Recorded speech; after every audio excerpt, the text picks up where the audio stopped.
ஐந்தாம் வகுப்பு காலை உணவு சாப்பிடுறாங்களா?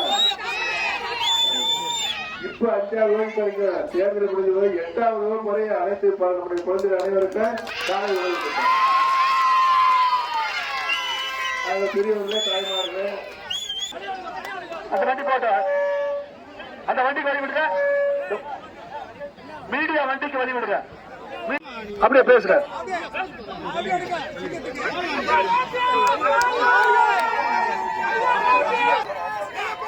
உலகத்திலேயே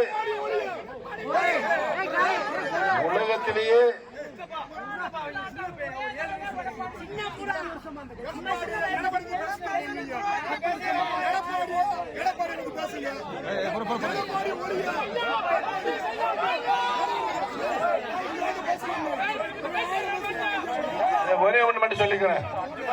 ஒரே ஒரு அம்மா வந்து எனக்கு இருங்க ஐயா அப்படி 5 ஊருக்கு போனப்பா. எங்க பாருங்க என்னை தயவுசெய்து 5 தொண்டையெல்லாம் கட்டி போச்சு.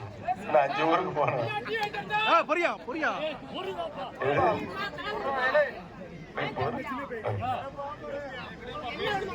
அம்மா வந்து எனக்கு 2 தடவை முதலமைச்சர் கொடுத்தாங்க. சரிங்களா?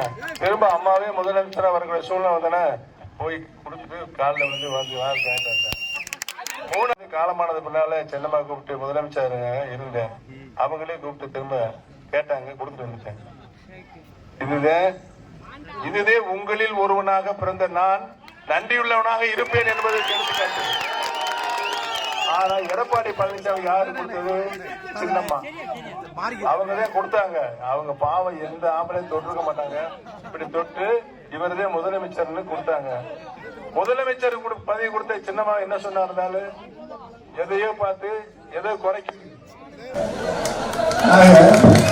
ஒரு நன்றியற்ற மனிதர் அரசியலில் தமிழகத்தில் இருக்கிறார் சொன்னால் அது யாரு? விடுங்க, பேசக்கூடாது.